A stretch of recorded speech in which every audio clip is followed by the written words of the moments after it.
سلام كم يدخون جايس كافيلين لهم عن تاني أب زحلفة بترجعامي كم تزغن هون يستري وصل لهم إفريم استبها على جلسب ولدون مركب سرح زنبرة بترجعام خريكم كنني رس لذي أب زحلفة غاني حنتي حفتي تبل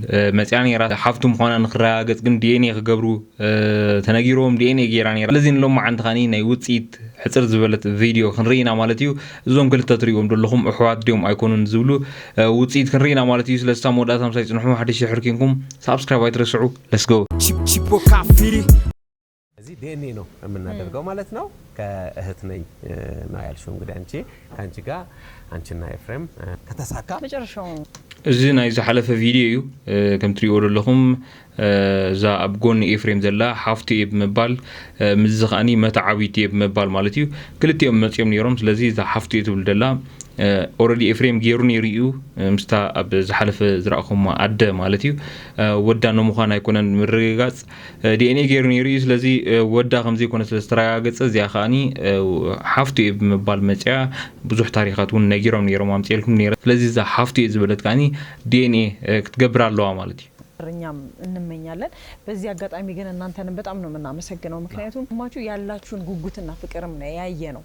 ምክንያቱም 30 አመት በጣም ረጅም ነው የሰው ልጅ መልክ ይቀያየራል በ30 አመት ውስጥ ምንም ነገር ይሁን በሆነልኝ ጸልዩልኝ ብለሽ ነው የመጣሽው አንቺ ማይና ለምና እኛም እንመኝላችኋለን ስለዚህ የመስግኖ የምዘለው ምክንያቱ ከምዝ ነገርኩም አብ ዝሐለፈ ኤፍሬም ናይ እምሮ ጸገም አሎ ስለዚህ ናይ እምሮ ጸገም ስለዘለው ብዙሕ ተቀባልነት አይረከበን አብዛ ሐለፈ ወለዱ ይሆን ኢሎም ዲኤንኤ ዝገብሩ ተቀባልነት አይረከቡም በፍላይ ካተናደ ማለት እዩ ስለዚህ እዚኦም ግን ዝኾነ ይሁን ግን ሓወዩ በመባል ጸገሙ ኸይር አይት ሓወይ ኢላ ምምጻ ጥራይ እሁል እዩ በመባልም ዘመስግኖ ዘለው ማለት እዩ ሄዳለን እናመሰግናለን በጣም እናመሰግናለን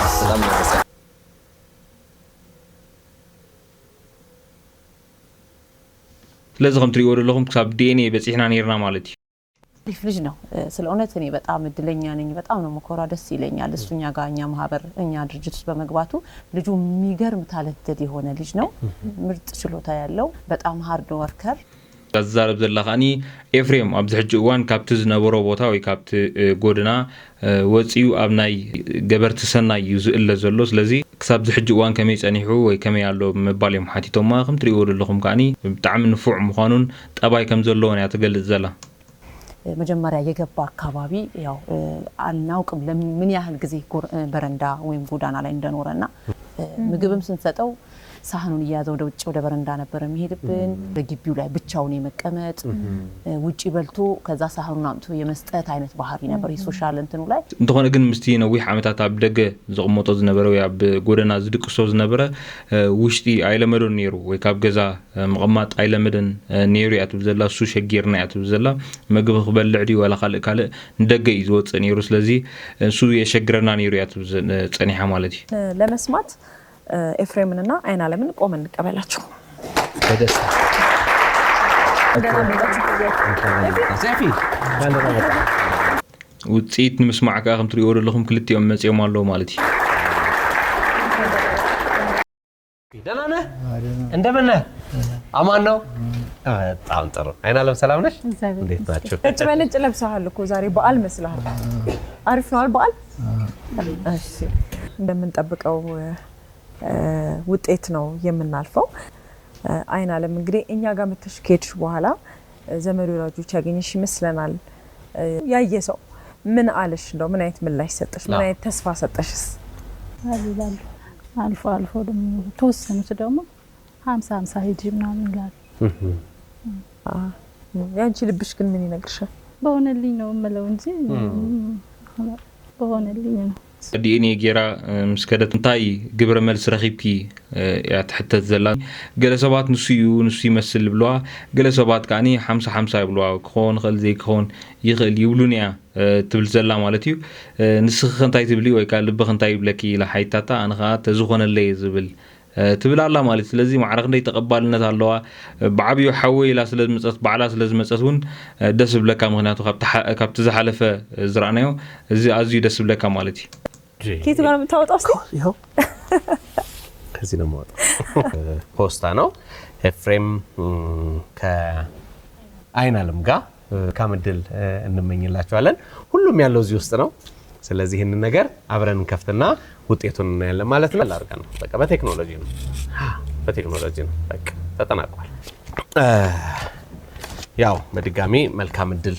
ይጣማችሁ ወንድምና እህት ሆናችሁ ከዚህ ቀደም እንደምናደርገው ሁሉንም ነገር በዝርዝር ማንበብ የሚጠበቅብን አይመስለንም ዋና ፍሬ ሐሳቦችን ብቻ ለማንበብ ሞክራለሁ የስንታየው ወይም የኤፍሬም ኃይለ ሚካኤል ናሙና የላብራቶሪ መለያ ቁጥር አለ የአይን ዓለም ሰፊው ናሙና የላብራቶሪ መለያ ቁጥር የተጠየቀው ምርመራ አይን ዓለም ሰፊው የስንታየው ወይም የኤፍሬም ኃይለ ሚካኤል እህት እንዲረጋገጥ ተጠይቋል የምርመራ ውጤት ወደ ምርመራ ውጤቱ እናልፋለን ዝግጁ ናችሁ ኤፍሬም ዝግጁ ነህ ውጤት ለመስማት የምርመራ ውጤት ከላይ በተጠቀሰው ምርመራ መሰረት ከአይን ዓለም ሰፊው የተወሰደው ዲኤንኤ ወይም ዘረመል ከኤፍሬም ኃይለ ሚካኤል ከተወሰደው ዲኤንኤ ወይም ዘረመል ጋር ተመሳክሮ አይን ዓለም ሰፊው የስንታየው የኤፍሬም ኃይለ ሚካኤል እህት የመሆን እድሏ 0% ነው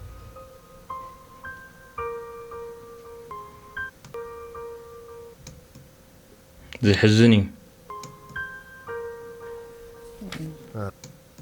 ሓፍቲ ኮነትን አይን ዓለም ሰፊው የስንታየው ወይም ኤፍሬም ኃይለ ሚካኤል እህት አለመሆኗ ተረጋግጧል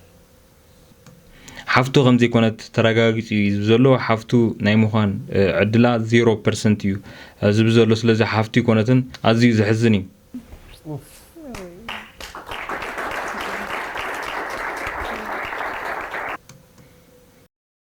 ናይ ዋሓቀ ደስ ዝብል እዩ ምክንያቱ ካብ ተቀዲምና ዝረኣናዮ ከምቲ አንተው ዝብልኩም ካብ መጀመርያ ወይ ካብ ቅድሚ ሕጂ ዝረኣናዮ ንሪኦ ዘለና አንጻር ስለዝኾነ ክልተ ሰማይን ምድርን ስለዝኾነ ብጣዕሚ ደስ ዝብለካ ምክንያቱ ሓፍቱ ኢላ ምምፃ ሓደ ከምኡውን ሲል ክሳብ ሕጂ እውን ትሪእዎ ኣለኹም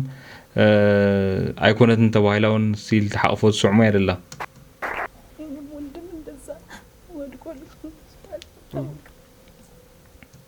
ሓወይ እውን ከምኡ ወዲቑ ክኸውን ይኽእል እዩ እያ ትብል ዘላ ማነው እናንተ ቤተሰብ ደመቀ ሰፊው መስፍን ሓወይ ክረኽቦኻ ኣብ ፅሑለ እያ ትብል ዘላ ደመቀ ሰፊው መስፍን ይበሃል ስለዚ በዚ ኣጋጣሚ ሓወይ ክረኽቦ ኣብ ፅሑለ እያ ትብል ዘላ ብጣዕሚ ዝሕዝን እዩ ንክልቲኦም መወዳእቱ የፀብቐሎም ኤፍሬም ስድሩ ክረክብ እሳ ኸኣኒ ሓዋ ክትረክብ ማለት እዩ ሰዝጋሽ ናይ ሎማዓንቲ ቪድዮ ዝመስል ነይሩ ሓድሽ ሕርኪንኩም ሳብስክራይብ ኣይትርስዑ ሳብ ኔክስት መደብ ንረኸብ ፒስ